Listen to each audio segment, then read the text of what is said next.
Well, just a little rant tonight.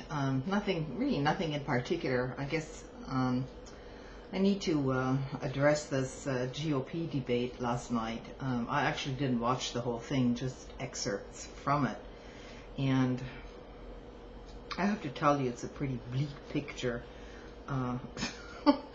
in terms of what's even being offered, okay? So for anyone to take this even seriously, you really need to do a head check, okay?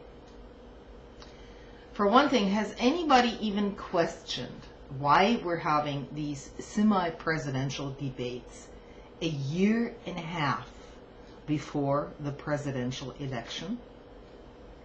I'm just kind of curious, you know. So I guess everybody is looking for money, looking for campaign contributions and so on. So that's kind of interesting. Most of these GOPers on that debate panel, you know, they are essentially, they're regressives, each and every one of them. And, you know, if you can have somebody like Palin and Romney come out, I'm sorry, not Palin, Bachmann, okay, Bachmann and Romney come out as the reasonable persons during that debate. I mean, something is seriously wrong, because the mainstream media does, you know, they're framing the debate here basically, and they're not asking questions. They're not asking difficult questions at all. They don't catch them in their contradictions. Basically, they just take this whole entire GOP mantra and run with it. So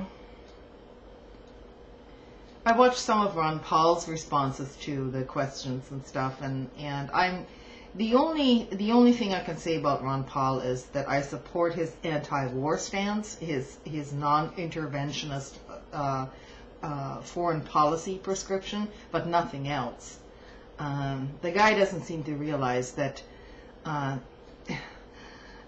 deregulation of the financial industry and deregulation in general, okay, has led us to this point in the first place. So when he starts, you know, talking about the free market and all this shit, well, the free market is actually the problem here. Because the market has never been freer, basically. I mean, no, it's not a total free market, but it's never moved so much in that direction as in the last 30 years. So basically, you know, Paul wants to wash his hands of this and say, no, we want, basically what we need is more free market, more globalization, and let's just deregulate and privatize some more.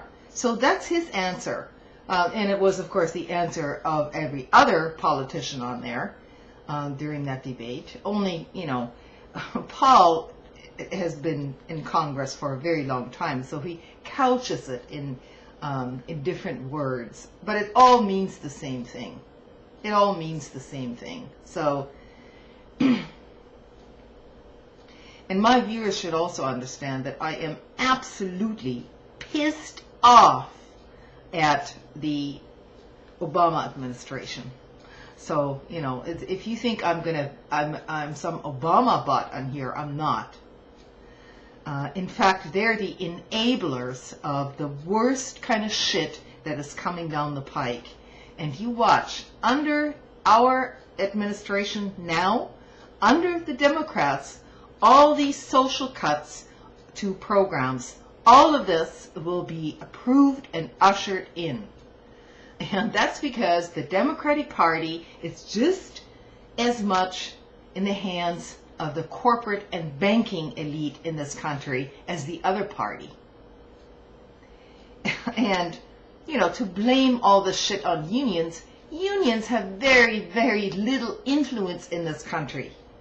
only 8% of the entire workforce, the private workforce in the United States, is unionized. Okay, so they don't have exactly a lot of pull. And when it comes to the public sector, they also don't have a lot of pull anymore. And you know, if I was a union leader, I would divorce myself completely from the Democratic Party as a whole and support progressive candidates and give the Democrats the middle finger, because, you know, they're not exactly standing up for ordinary working people anymore, in case you haven't noticed that. Of course, you know, like I say, unions don't have too much pull and too much money and too much power anymore, so whatever they do is basically just swept under the carpet in the first place. So some of these positions that these GOPers are putting out there, it's just simply crazy. So Michelle Bachmann wants to reduce the corporate tax rate to 9%.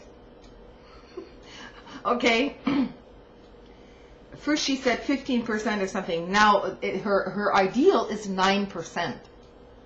And then she wants to eliminate all federal programs for the poor, you know, as if the whole Gingrich thing wasn't enough. And oh yeah, well let's put the welfare mothers back to work. Well, at the same time, cutting all those get back to work programs. You see, that was of course the intention to start with. Just get everybody under your thumb, and then you can pressure them some more, including the middle class. And, of course, the middle class is now starting to wake up and starting to think, wait a minute, you know, this might affect some of our programs down the line, like Medicare, Social Security, and especially Medicaid.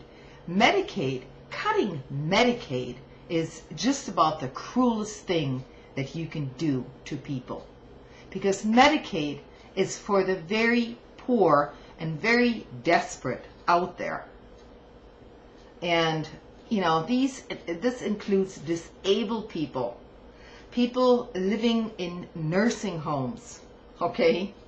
Basically, if you cut spending 50% spending cuts in Medicaid, you know, your grandma is going to literally end up dying in that nursing home because she's not going to get that care anymore.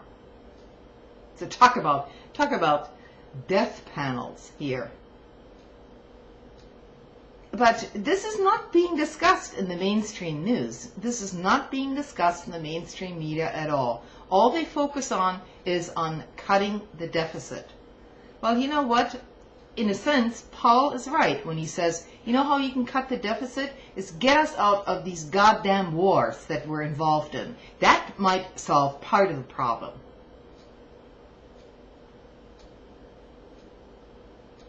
But as long as you follow these free market and deregulation policies, nothing in terms of the wars is going to be solved either, because that is a driving factor behind all of these wars.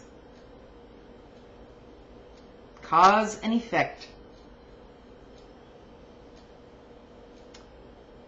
So basically what we're witnessing here is we're witnessing our entire society being thrown under the bus by a bunch of extremists in the GOP, and these people are being actually applauded by a large segment of our population, I might say. I mean, this is really remarkable that the mainstream media has done such a great job dividing the people, dividing us amongst each other. This has been basically going on for years, and you know, I don't care who you vote for in terms of the next upcoming presidential election. Any candidate that actually gets nominated, whether it's, you know, a Republican candidate or a Democratic candidate, you know, the continuation of Obama and so on, it's all boils down to the exact same thing, namely the entire corporate sector and banking industry is going to control this country from top to bottom.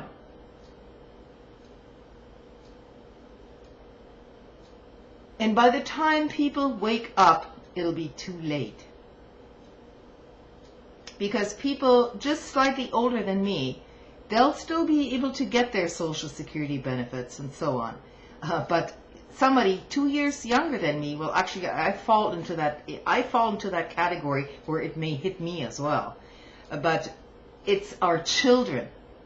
It's our children who are going to pay the price for all this. And then, basically, yeah, it's going to be survival of the fittest. That's basically the economic policy here. And the fittest, right now, are the banksters and shysters on Wall Street, who are basically, they don't give a shit about people here or anywhere else. What they care about is their quarterly profits. And I might add, that JP Morgan today posted their highest quarterly profit ever. Ever. And you're telling me that unions and working people are the problem in this country? It's just insanity.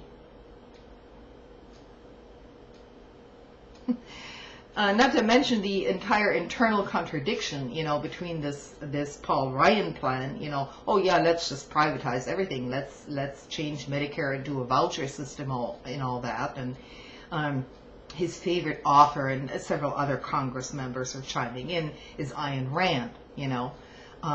It's the internal contradiction here couldn't be greater, because the GOP is actively soliciting the fundamentalist Christian vote to their side, when I guess the fundies don't even realize that Ayn Rand was an atheist, okay? She hated Christianity with a passion.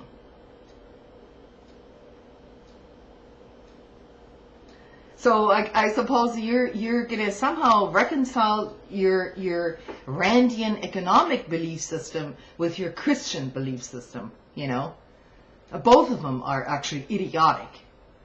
But people can have ethics and compassion for other people without falling into some dogmatic bullshit. Well, as I say, I told you it was a rant. I don't know what to do about it anymore. I mean, I'm going to leave the presidential ticket in terms of voting the next time. I'm just going to leave that blank, because it does not matter anymore. All these people are vetted beforehand by the people who are really running the show. So that doesn't matter.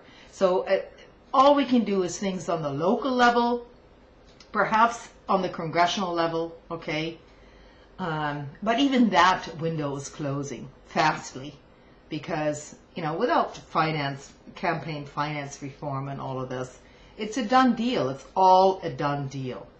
As long as corporations are considered the same as people, well, guess what? Guess who's going to win? Guess who's going to win? So I'm very, very disheartened, very discouraged. It's just one of those nights, where I've just had it up to here. And, once I mull it over, I might be, more active again, or more, instead of being resigned, more pissed off. But, nobody can do it alone.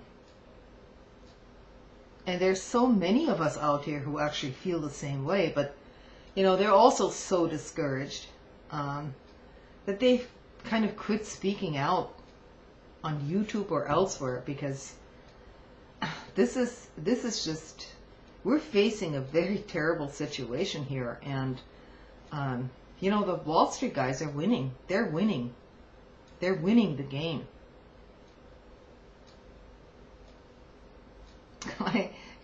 Last night I had to rewatch that film. I don't know, I was just compelled to do it, I guess. that Wall Street, it's a film called Wall Street, okay, by Oliver Stone. And, you know, it is so ironic because evidently this film was taken, as we're seeing today, completely the wrong way, because the very villain in that film, Gecko, you know, he's now the GOP's hero. He's their hero.